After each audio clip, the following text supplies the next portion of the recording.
Bismillahirrahmanirrahim. Assalamualaikum warahmatullahi wabarakatuh. Mari kita awali kajian kita dan baca basmalah. Bismillahirrahmanirrahim. Bismillahirrahmanirrahim. Salatu wassalamu ala Rasulillah Nabiyina Muhammad bin Abdullah, la haula wala quwata illa billah, amma ba'du. Rabbi shrah li sadri wa yassir li amri wahlul 'uqdatam min lisani yafqahu qawli. Rabbana arinal haqqa haqqan warzuqna ittiba'ah wa arinal batila batilan warzuqna ijtinabah. Faqad qala Allah Ta'ala fi ayatil karim, a'udzu billahi minasyaitonir rajim. Wa ma kana al-mu'minuna liyanfiru kaffah falawla nafara min kulli firqatin minhum ta'ifatun liyatafaqahu fid-din wa liyunziru qaumahum idza raja'u ilaihim la'allahum yahdharun. Al-ayah, sadaqallahu azim. Wa qala Rasulullah sallallahu alaihi wasallam, may yuridillahu bihi khairan yufaqihu fid din. Barang siapa yang dikehendaki baik oleh Allah, maka Allah akan berikan dia pemahaman yang mendalam terhadap agamanya. Tafaqquh fid din. Sadaqallahul azim wa sadaqa rasul karim, alhamdulillahirabbil alamin. Hadirin bapak-bapak, ibu-ibu jamaah Masjid Al-Hidayah yang mudah-mudahan dirahmati oleh Allah Subhanahu wa taala.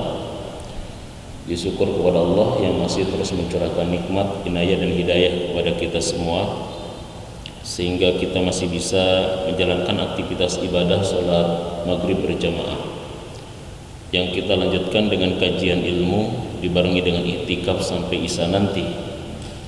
Yang malam hari ini saya dikasih amanah menyampaikan materi tentang fikih, yaitu tentang urgensi ilmu fikih, pentingnya ilmu fikih. Sufyan bin Uyainah, atau dikenal juga dengan Ibnu Uyainah, yang wafat tahun 198 Hijriah. Beliau pernah mengatakan begini, al-hadithu mudillatun illa lil fuqaha. Jadi kata Sufyan bin Uyainah, seorang ulama yang wafat tahun 198 Hijriah, itu mengatakan begini, al-hadithu mudillatun illa lil fuqaha. Hadis itu bisa menyesatkan kecuali bagi ahli fikih. Jadi hadis itu bisa menyesatkan kecuali bagi ahli fikih. Jadi banyak hadis-hadis kalau tidak dipahami secara fikih, tidak dipahami secara mendalam, itu bisa berbahaya. Bahkan ada ahli hadis yang tidak mengamalkan hadis yang sahih. Ada hadis sahih ya, riwayat Imam Muslim, kata Rasulullah begini, la taktubu anni ghairal Qur'an wa man kataba anni ghairal Qur'an falyamhu. Jangan kau tulis dariku selain daripada Al-Quran. Barang siapa yang menulis dariku selain daripada Quran falyamhu, maka dia harus dihapuskan. Jadi artinya hadis ini melarang kita menulis tentang apa? Tentang hadis. Tetapi realitanya, faktanya, banyak gak kitab hadis sekarang? Banyak. Ada kutubu sittah, bahkan ada kutubu tis'ah. Bahkan banyak kitab-kitab hadis yang lain selain daripada yang kutubu tis'ah.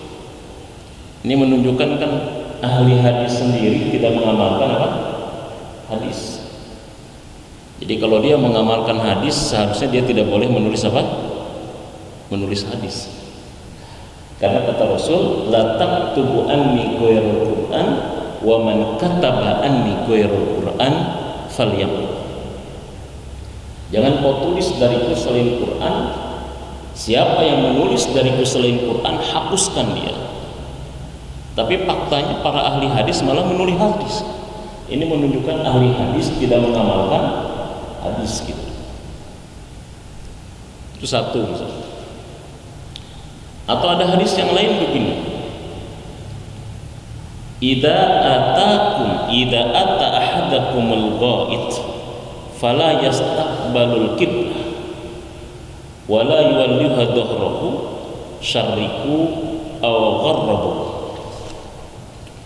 Itu hadis riwayat Imam Al-Bukhari dan Muslim. Idza ata ahadukumul ghaid, apabila salah seorang dari kalian mendatangi kamar mandi untuk buang air besar atau air kecil, ghaid itu artinya buang air besar, fala yastaqbalul qiblah, maka jangan menghadap kiblat, atau juga jangan membelakangi, tapi apa? Syarriku gharribu, tapi hadapkanlah ke arah barat, atau menghadaplah kalian ke arah timur. Jadi kata Nabi, kalau buang air besar masuk WC, jangan arah kiblat, jangan membelakangi kiblat, tapi hadapkan ke arah timur atau ke arah barat. Bingung nggak kira-kira? Hah? Di Indonesia kira-kira kiblatnya dari mana kira-kira? Jadi tapi kata Nabi, jangan kau buang air besar menghadapkan ke arah timur, ke arah barat, jangan membelakanginya. Tapi kalau kau buang air besar, hadapkan ke arah timur dan ke arah barat. Jadi satu sisi dilarang ke arah kiblat, di sisi lain diperintahkan mengarah ke arah barat. Itu hadis riwayat Imam Al-Bukhari dan Imam Muslim. Itu dua nanti. Ada hadis lagi yang saya kutip, saya sengaja baca hadisnya hadis-hadis Bukhari, saya kutipnya hadis-hadis Bukhari dan hadis Muslim, karena kalau misalkan bukan Bukhari dan Muslim bisa jadi nanti dibantah, oh itu hadis dhaif misalkan gitu ya. Saya ambil contohnya sengaja Bukhari Muslim. Dalam hadis riwayat Imam Al-Bukhari dikatakan, la yadkhulu hadzal bait qaumun illa adkhalahu Allahu bil. Kata Rasul, tidaklah masuk atau tidaklah ada alat ini maksudnya menurut para ulama hadis adalah alat-alat pertanian seperti alat membajak, cangkul, tidaklah masuk dan ada alat pertanian ini di sebuah rumah suatu kaum illa adkhalahu Allahu dhillu, melainkan Allah akan memasukkan kepada rumah itu kehinaan. Jadi kalau bapak-bapak di rumahnya ada cangkul, ya ada alat pertanian, ada bajak, ada apa, itu rumah yang akan dimasuki kehinaan oleh Allah. Itu rumah yang akan dihinakan oleh Allah, rumah yang di dalamnya ada alat-alat pertanian. Kira-kira rumah bapak di rumahnya ada alat pertanian bagaimana? Hah? Ini berdasarkan hadis Bukhari ini, apabila di dalam rumah itu ada alat pertanian, maka rumah itu akan dimasuki kehinaan. Itu rumah yang hina dan dihinakan oleh Allah Subhanahu wa taala. Sedangkan masyarakat kita mayoritas apa? Masyarakat Madinah juga pada saat itu masyarakat Mekah juga pada saat itu orang mata pencahariannya juga pertanian dan perdagangan, ada sebagian kecil juga peternakan. Ini hadis riwayat Imam Al-Bukhari. Jadi ini kalau kita misalkan baca hadis-hadis ini tidak dipahami oleh para ulama fikih, hadis ini rancu sekali. Makanya Sufyan bin Uyainah mengatakan begitu, al-haditsu mudillatun illa lil fuqaha. Hadis itu bisa menyesatkan kecuali bagi ahli fikih. Ya gitu, kadang-kadang sekarang memahami hadis itu kan tekstualis. Dari hadisnya langsung diamalkan, dari hadisnya diamalkan, sehingga ada mata rantai yang terputus. Kan seharusnya hadis, Quran, bagaimana metodologi memahami baru diamalkan. Contoh yang paling mudah gini, kalau kita sakit perut, obat alami sakit perut, kalau kita searching di Google itu akan ketemu obat sakit perut itu apa? Obat sakit perut itu adalah daun jambu kelutuk misalnya. Daun jambu kelutuk. Jadi dia biasa, karena sekarang eranya era searching gitu ya. Semuanya serba di-download gitu ya. Khawatirnya anak juga dapat hasil ngedownload nanti gitu ya. Begitu sakit perut, kita ingin tahu obat alami sakit perut itu apa, kita searching di Google, tak muncullah daun jambu kelutuk. Tapi setelah kita tahu bahan obat sakit perut daun jambu kelutuk, apakah ketika kita sakit perut langsung kita cari pohon jambu, ketemu, kita naik ke atasnya, kemudian kita ambil daun jambunya, kita makan, kita konsumsi, insya Allah langsung dikonsumsi, sakit perutnya hilang, nyawanya hilang, hanya keracunan dia. Tahu bahan sakit perut itu daun jambu kelutuk, tapi agar dia bisa dipraktekkan, diamalkan, digunakan sesuai dengan fungsinya dan bukan menjadi racun, ini daun jambu kelutuk ini harus diproses. Diproseslah oleh apoteker, oleh ahlinya, sehingga jadilah dia obat entrostop diapet begitu sudah jadi obat, dosisnya jelas, cara minumnya jelas, cara penggunaannya jelas, kemudian kita minum, insya Allah obat sakit perut itu manjur bagi kita setelah diproses. Jadi ibaratnya Quran Sunnah itu bahan bakunya, ulama fikih memprosesnya, kemudian jadilah produk hukum yang bisa kita amalkan dalam keseharian kita, kan begitu. Itu kan almarhum dulu kan di sini sebagai pengajar apa? Ilmu fikih ya. Sayang sekali di kita ya di Bogor masih sulit mencari sosok almarhum ya Ustaz Taufik Hulaili rahimahullah, yang memang beliau backgroundnya, kompetensinya kan dalam bidang itu, S1-nya, S2-nya, S3-nya, bahkan kajian khusus beliau mengkaji tentang masalah fikih. Karena di kita masalah fikih ini sekarang siapa coba tokohnya sekarang? Banyak sih mungkin kalau kita lihat ke pesantren, tapi kan yang istilahnya memadukan antara hal yang bersifat akademik itu kan juga jarang. Ya saya nggak tahu di Al-Hidayah ini penggantinya beliau siapa. Ya asal jangan nunjuk saya aja gitu lah ya, karena belum nyampe levelnya kayak gitu. Karena kita jarang kajian-kajian begini. Mungkin Bapak bisa baca dan bisa beli buku Bulughul Maram terkait dengan dalil-dalil, tapi Bulughul Maram itu kalau tidak dipahami secara fikih itu bahaya. Makanya Bulughul Maram itu kan syarahnya itu banyak sekali gitu. Ada Tawdihul Ahkam, ada Subulus Salam, ada Ibanatul Ahkam, banyak sekali Bulughul Maram. Jadi kalau kita misalkan memahami hadis di Bulughul Maram dan kita tidak menggunakan syarahnya ya sebagaimana yang dipahami oleh para ulama fikih, kita akan rancu memahami tentang dalil-dalil hukum dari hadis-hadis yang kita ambil dari Bulughul Maram. Nah, sekarang tuh banyak kerancuan dalam hidup itu seperti itu. Karena banyak orang yang melihat hadis hanya dicatut, apalagi hadis terkait dengan masalah hukum, tapi tidak lihat bagaimana pandangan ulama fikih terkait dengan masalah hadis ini. Makanya syarat untuk jadi fuqaha hafal hadis. Tidak bisa dikatakan sebagai fuqaha kalau dia hafal hadis tetapi dia tidak mengerti tentang ilmu fikih. Makanya para ulama mazhab itu rata-rata mereka adalah hadis. Ya, kata Ibnu Rus, Imam Syafi'i itu hafal 500.000 hadis dalam bidang hukum. Imam Malik sampai 1 juta hadis. Sehingga mereka begitu paham dan hafal terkait dengan banyak hadis, di situ mereka akhirnya bisa menjadi ahli fikih. Makanya mereka disebut dengan apa? Dengan imam mazhab, ya, atau dengan disebut dengan mujtahid mutlak. Karena mujtahid itu kan ada 3, ada mujtahid mutlak, ada mujtahid mazhab, ada mujtahid mas'alah. Mujtahid mutlak itulah 4 imam yang diakui dunia, bukan hanya diakui di kita di Indonesia. Ada mujtahid mazhab. Ya dia berijtihad berdasarkan pendapat mazhab tertentu, ada mujtahid masalah, dia hanya berijtihad terkait masalah-masalah tertentu.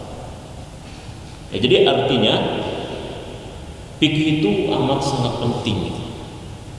Ya, untuk dikaji sampai keluar statement dari Ibnu Uyainah atau Sufyan bin Uyainah, al haditsu mudillatun illa lil fuqaha, hadis itu bisa menyesatkan kecuali bagi ahli fikih.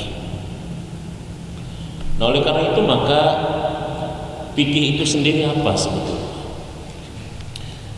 Dalil tentang pentingnya kita mengkaji ilmu fikih itu kan surat At-Taubah ya, surat 9 ayat 122. Ini surat ini kan sangat populer sekali. Wa makanal mu'minuna liyanfiru kafah, dan tidak pantas bagi orang beriman untuk semuanya ikut ke medan perang. Ayat ini kan terkait dengan masalah perang Tabuk. Perang Tabuk, Rasulullah memerintahkan dan mengajak kepada seluruh kaum muslimin yang sehat, yang gagah untuk ikut berperang semuanya semua perang. Diajak semua, tidak boleh ada yang menentang Rasulullah SAW. Semuanya harus ikut perang. Kemudian Rasulullah ditegur sama Allah sampai turun surat ini. Wa makanal mu'minuna liyanfiru kafah. Tidak pantas bagi orang beriman semuanya untuk ikut ke medan perang. Ini kalau misalkan semuanya mati terbunuh, kira-kira siapa yang jaga umat? Siapa yang melanjutkan dakwah? Falaula nafaru min kulli firqatin minhum ta'ifah liyatafaqahu fid din. Itu ada kata-kata liyatafaqahu fid din. Maka kenapa tidak ada sekelompok orang dari mereka liyatafaqahu fid din untuk mendalami ajaran agama? Tafaqquh. Makanya antara faqihah dengan alimah itu berbeda. Makanya kalau fikih disebutnya dengan faqihah dari kata fahimah lah istilahnya, maknanya. Beda dengan alimah. Jadi lihat tafaqquh di situ kalau diterjemahkan dalam terjemah Departemen Agama kan mendalami ajaran agamanya. Wal yundiru qaumahum idza raja'u, untuk memberikan peringatan pengajaran kepada kaumnya ketika balik. La'allahum yahdharun, agar mereka terbentengi, terjaga. Makanya ada yang disebut dengan pesantren. Jadi dalilnya pesantren ini tafaqquh fiddin dia. Jadi mereka senantiasa mondok, tinggal di pesantren, tidak pulang-pulang dalam rangka tafaqquh fiddin. Tafaqquh. Apa arti tafaqquh? Fikih itu dari kata faqihah. Faqihah yafqahu fiqhan. Artinya adalah fahimah, pemahaman yang mendalam. Al-fahmu al-amiq, pemahaman yang mendalam. Pemahaman yang mendalam itu begini, Pak. Jadi pemahaman yang mendalam itu bukan dia memahami sesuatu dari teksnya saja, tapi dia memahami sesuatu di balik teksnya. Makanya ada yang disebut dengan teks, ada yang disebut dengan konteks gitu. Ada yang disebut dengan teks, ada yang disebut dengan konteks. Makanya dalam ilmu fikih ada yang disebut dengan mantuk, ada yang disebut dengan mafhum namanya gitu. Mantuk itu sesuatu yang diucapkan. Contoh misalkan itu. Yang diucapkannya dalam teks itu adalah wala taqul lahuma uffin. Janganlah kalian berkata kepada kedua orang tua kalian. Itu teksnya dilarang berkata Jangan kita paham, oh ternyata yang dilarang itu berkata kepada kedua orang tua. Kalau berkata oh, ih, apa loh gitu, itu nggak ada larangan kayak gitu. Itu kan kalau memahami tekstual begitu, Pak. Yang dilarang dalam Quran secara tekstual adalah wala taqul lahuma uffin. Janganlah kau berkata kepada kedua orang tua kalian. Jadi yang dilarang berkata secara teksnya. Berarti kalau kita tidak berkata boleh dong. Supron sini. Apa lo manggil-manggil. Orang tua kayak begitu, durhaka kamu, dosa. Dalilnya mana dalilnya? Nggak ada dalilnya. Itu surat yang ke-17 ayat yang ke-23. Surat 17 yang 23 itu dilarang berkata ah. Tadi bilang apa? Apa lomah? Enggak ah kan gitu. Ini kan bahaya kalau misalkan seperti ini. Padahal kan maksud daripada ayat ini kata para ulama fikih larangan menyakiti. Makanya mafhumnya. Jadi mafhumnya adalah larangan menyakiti. Maksudnya apa? Kalau berkata ah saja bisa menyakiti orang tua, apalagi lebih daripada kata ah, kan begitu. Ini kan kalau tidak dipahami oleh para ulama fikih kan berbahaya. Wala taqrabu zina innahu kana fahisatan wa sa'a sabila. Janganlah kalian mendekati zina. Berarti yang dilarang dalam Al-Quran mendekati zina, tapi enggak ada larangan tentang zinanya. Kacau ya betul. Betul nggak? Ayatnya apa? Ayatnya apa? Wala taqrabu zina. Jangan kau mendekati. Jadi yang dilarang apa? Yang dilarang mendekati zina.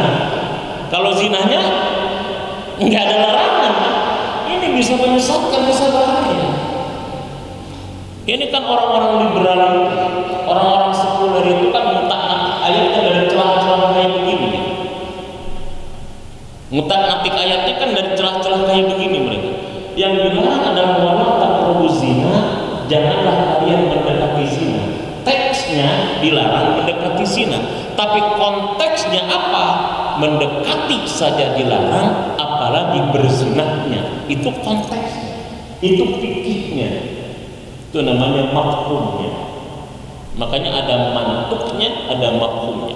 Jadi wajar Ibnu Uyainah atau Sufyan bin Uyainah kalau mengatakan al-haditsu mudillatun illa lil fuqaha.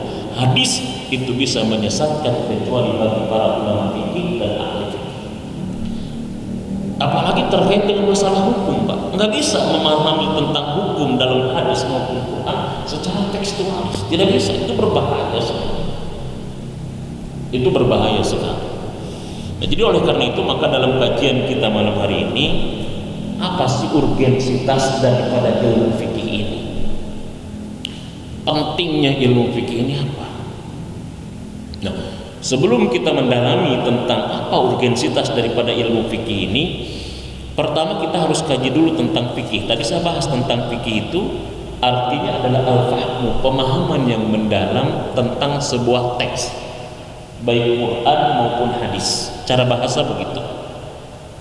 Jadi yang mendalam itu tadi bukan hanya kita paham teksnya, tapi kita paham di balik teksnya. Namanya konteksnya. Contoh gini, Pak. Sebutkan satu dalil saja ke saya, kepada saya, coba kira-kira. Kita itu kan biasa kadang-kadang zakat fitrah itu suka menggunakan uang. Ada nggak zakat fitrah yang menggunakan uang? Atau kita juga zakat fitrah suka menggunakan beras? Betul nggak? Nabi zakat fitrah itu menggunakan beras atau bukan kira-kira? Orang di sana nggak ada beras, Pak. Kenapa kita gunakan beras? Orang dalam hadisnya tentang zakat fitrah itu kan jelas. Nabi itu berzakat fitrah dengan kurma, dengan gandum, dengan susu kering. Tidak dengan apa? Tidak dengan beras. Apalagi dengan apa? Dengan uang. Apalagi dengan uang. Lihat coba hadis-hadis terkait dengan zakat fitrah. Kemudian akhirnya ulama fikih mengatakan gandum, kurma, susu kering, misalkan susu bubuk dan sebagainya, itu menunjukkan tentang sesuatu yang pokok. Kemudian akhirnya kita kiaskan kepada makanan pokok. Kemudian muncul di kita banyak yang zakat fitrah dengan menggunakan apa? Uang. Mana dalilnya kalau zakat fitrah itu dengan menggunakan uang? Tapi sah nggak zakat fitrah kita dengan uang? Sah. Dalilnya mana? Sedangkan itu adalah merupakan ibadah. Para ulama fikih ya memahami tentang bolehnya zakat fitrah dengan uang disebabkan ada tentang ruhul hukmi. Dia memahami tentang ruh hukumnya, ruh teksnya, bukan hanya teksnya tapi ruhnya. Kita itu kan ada fisiknya tapi ada ruhnya. Apa ruh hukum terkait dengan zakat kita itu sampai muncul bolehnya dengan uang? Karena ruh hukumnya adalah dalam rangka untuk memudahkan. Saat itu yang paling memudahkan bagi muzaki dan mustahik adalah itu. Nah, saat sekarang sesuatu yang memudahkan bagi muzaki dan mustahik juga adalah apa? Uangnya. Sehingga ketika kita misalkan mau pulang kampung, mau mudik, belum zakat fitrah, di tengah perjalanan kita macet, khawatir tidak keburu sampai ke rumah sementara kita belum berzakat fitrah. Di tengah jalan kita gampang mengeluarkan uang, orang lain juga gampang untuk menerima uang. Ruh hukumnya adalah kemudahan. Karena yang paling mudah pada saat itu adalah itu, dan yang paling mudah saat ini juga adalah seperti itu. Jadi bukan hanya memahami tentang teks hukumnya, tapi ruh hukumnya. Itu begitu sampai begitu, Pak. Sampai begitu. Makanya fikih itu secara syariat apa? Ilmun bi ahkamis syar'iyyah al-amaliyah al-muktasab min adillatiha at-tafsiriyah. Jadi dia itu adalah ilmu bi ahkamis syar'iyyah yang bicara tentang hukum syariat, al-amaliyah yang praktis, yang aplikatif gitu loh, yang implementatif, al-muktasab yang diambil, yang didapat min adillatiha at-tafsiriyah, dari dalil-dalil yang rinci. Makanya fikih itu sebetulnya berdasarkan dalil, tapi dalil itu rinci. Jadi orang ahli fikih itu bukan tidak pakai dalil. Makanya orang ahli fikih itu wajib menghafal dan memahami sunnah. Nggak bisa jadi ahli fikih kalau tidak pakai dalil. Cuma mereka itu min adillah tafsiriyah, bukan hanya dalil yang diketahui oleh orang umum, tapi dia paham dalil-dalil rinci yang tidak dipahami oleh orang umum. Dia paham tentang dalil itu. Jadi fikih itu berdasarkan dalil, bukan tidak berdasarkan dalil. Makanya di kitab-kitab fikih biasanya adalah kalimat-kalimat yang pertama yang dikutip oleh mereka dari Quran adalah apa? Inil hukmu illa lillah.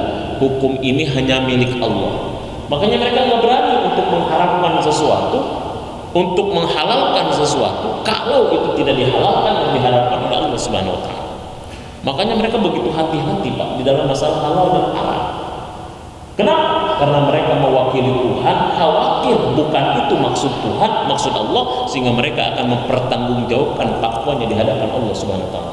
Makanya para ulama fikih itu hati-hati di dalam menentukan perkara halal dan perkara haram. Tapi orang sekarang kan kayaknya gampang banget gitu. Ini haram, ini bid'ah, ini sesat. Ini gampang banget kayak begitu. Padahal mereka dulu merangkum hampir semua dalil yang mereka ketahui, dilihat dari berbagai macam sisi untuk memutuskan sebuah kesimpulan hukum. Namanya istidlal, namanya istinbat gitu. Dalilnya benar, tapi istidlalnya bisa jadi nggak benar itu. Makanya di kalangan mereka ada yang disebut dengan istidlalul ahkam dengan istinbatul ahkam. Jadi bagaimana kita mencari dan menggunakan dalil-dalil hukum untuk kemudian menetapkan sebuah hukum. Ini sekarang kan banyak hukum-hukum yang tidak ada di zaman Rasulullah Sallallahu Alaihi Wasallam.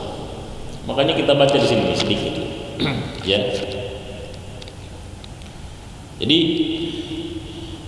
makanya objek ilmu fikih atau tujuan ilmu fikih al-ghayatul maqsudah bihima, ya, nih.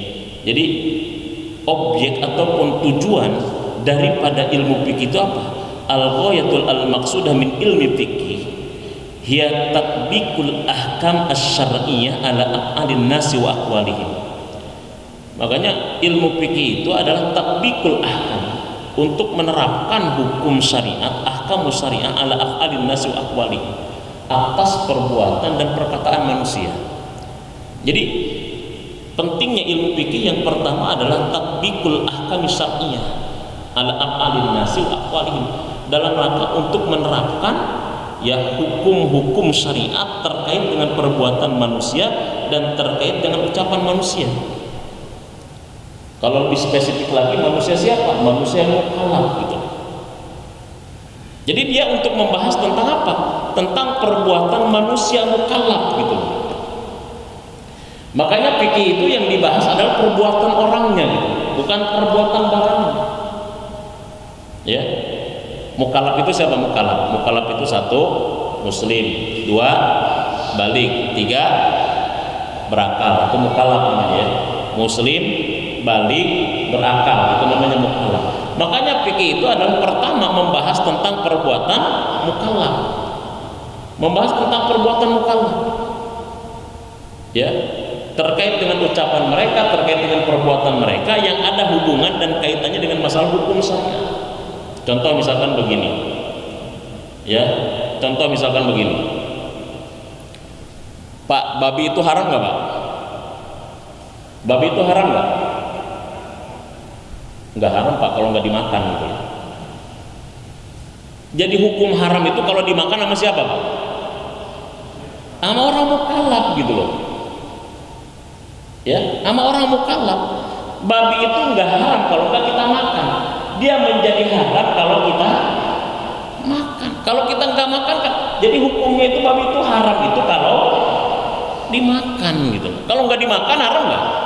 Misalkan kita ada babi misalkan, haram nggak nih babi ini? Kalau dimakan dia haram. Babi itu hukumnya haram kalau dimakan oleh orang mukallaf gitu. Orang muslim balik berakal, haram dia. Makanya sebetulnya bicara tentang hukum fikih itu tatbiqul ahkam syar'iyyah ala afalin nasi, dia terkait dengan perbuatan kita, bukan terkait dengan bendanya sebetulnya. Makanya nanti ada kajian kalau terkait dengan benda itu bukan mukallaf gitu loh. Yang ada kaitan hukum itu adalah kitanya gitu. Kan begitu sebetulnya. Jadi yang dihukumi itu kitanya, perbuatan kitanya. Orang mukallaf muslim balik berakal terhadap sebuah perbuatan, sebuah perkataan. Kan begitu. Meninggalkan sholat dosa enggak? Meninggalkan sholat 5 waktu dosa enggak? Enggak dosa bagi anak kecil.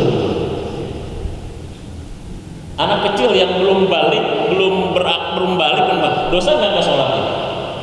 Dosa itu meninggalkan sholat bagi siapa? Bagi kita yang mukallaf.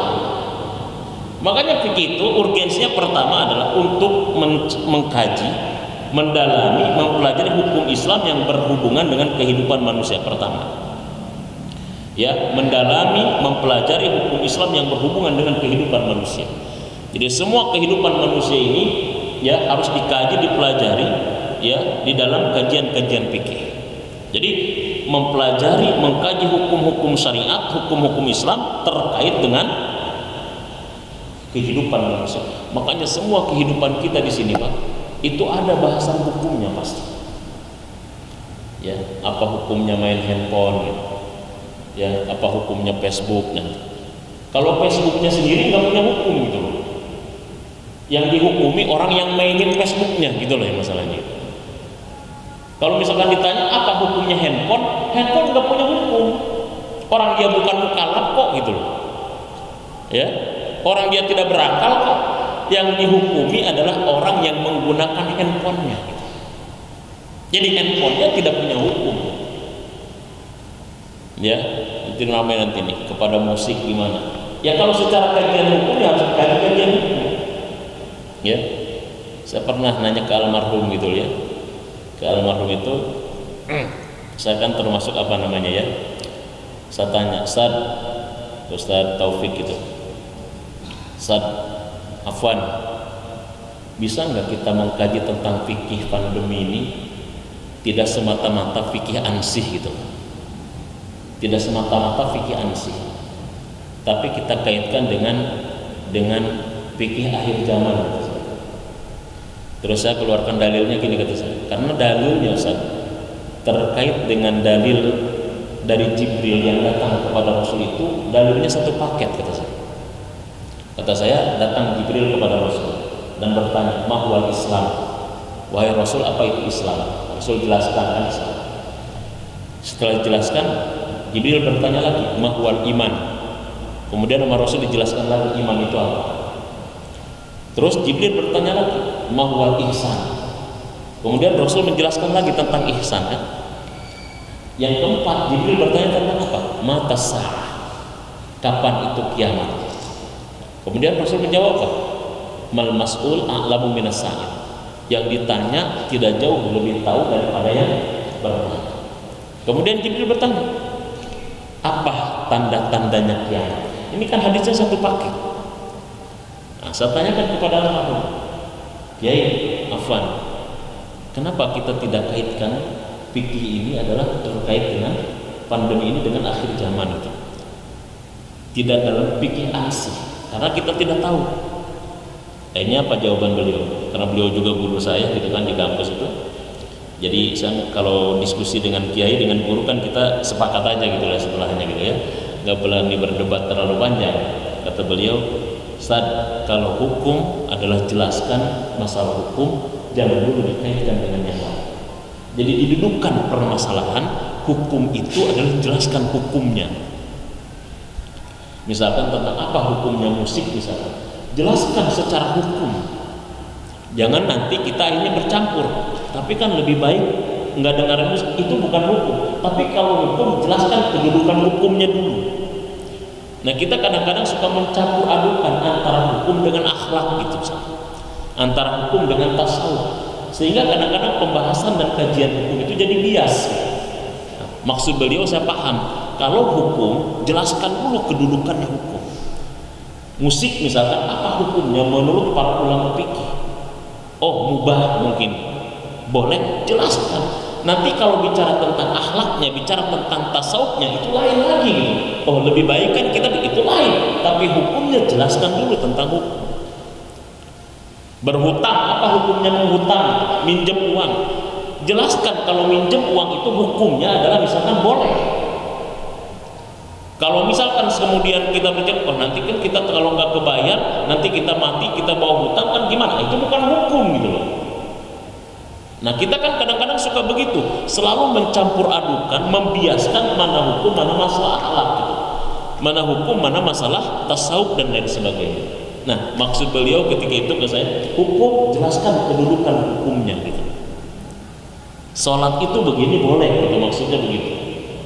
Vaksin itu boleh begini, menurut beliau hukumnya dulu. Jangan kita ini kemana-mana, sehingga kalau kita kemana-mana, sedangkan hukum itu tidak boleh berdasarkan asumsi, harus berdasarkan sesuatu yang pasti. Hukum tidak boleh berdasarkan asumsi. Dugaan itu tidak boleh terkait dengan masalah hukum. Nah jadi begitu, makanya yang pertama urgensi kita mengkaji ilmu fikih untuk mengkaji, mendalami, mempelajari hukum syariat yang berhubungan dengan kehidupan manusia. Makanya semua terkait dengan kehidupan kita itu pasti ada bahasan hukum dalam pandangan ilmu fikih. Apa yang tidak dikaji dalam pandangan ilmu fikih?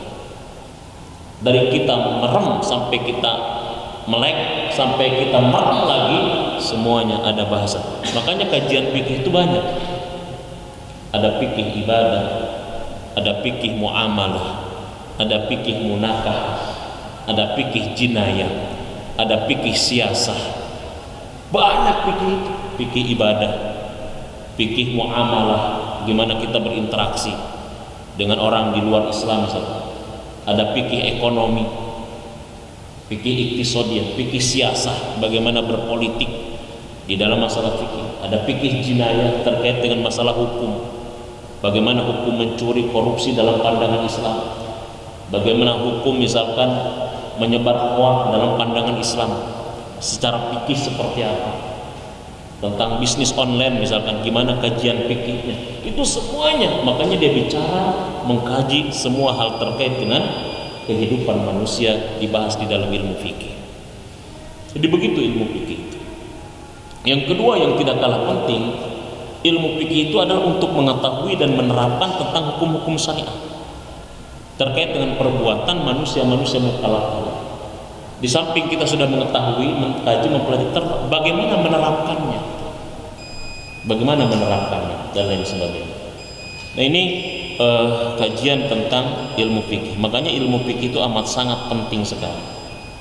Wasariku wasarikotu, faqta'u aydiyahuma, pencuri laki-laki, pencuri perempuan, potong tangan kedua tangan mereka. Pertanyaannya, mencuri yang kadarnya gimana? Berapa kali mencurinya? Kalau dipotong kira-kira jempolnya dulu, kelingkingnya dulu, atau jarinya semua, atau pergelangannya, atau sikutnya, atau sampai sayapnya? Yang kanan dulu atau yang kiri dulu? Ini kan bahasan fikih. Jangan sampai pencuri laki-laki, pencuri perempuan potong, nyuri telur satu potong, nyuri sendal sebelah potong. Ini kacau kali kalau kayak begini. Dalilnya begitu, pokoknya repot kita kalau begitu. Jadi ini paling tidak gambaran umumnya tentang urgensi mengkaji ilmu fikih. Hadis bisa menyesatkan ketika tidak dipahami kecuali oleh ahli-ahli fikih. Begitu mungkin dalil-dalil Al-Quran pun tidak menutup kemungkinan seperti itu. Hadisnya sahih, dalilnya benar, tapi terkadang pemahaman kita yang tidak sahih terhadap dalil itu sehingga bisa menjadi berbahaya di dalam kehidupan kita. Ini barangkali yang bisa disampaikan ya dalam kajian pengantar hanya sedikit terkait dengan masalah ilmu fikih ini. Mudah-mudahan ada manfaatnya bagi kita semua. Ada pertanyaan nggak Pak? Karena sudah masuk isya kayaknya ya. Mudah-mudahan penasaran. Saya yakin almarhum Kiai Taufik Hulaimi sudah banyak membahas ya tentang masalah ini. Walaupun saya baca di video-video beliau lebih kepada fikih waqi ya, tentang fikih konteks kontemporer ya, yang sangat luar biasa gitu ya. Saya baca di channelnya Al Hidayah terkait dengan beliau mengajarkan tentang fikih. Ya, jadi kalau saya sih sarankan harus tetap ada ya yang mengajarkan ilmu fikih, karena supaya kita tidak rancu dan tidak salah di dalam memahami teks baik Al-Quran maupun hadis Rasulullah SAW. Demikian barangkali yang bisa disampaikan. Mudah-mudahan ada manfaatnya. Yang benar dari Allah, yang salah semata-mata kebodohan sendiri. Billahi taufiq wal hidayah. Assalamualaikum warahmatullahi wabarakatuh.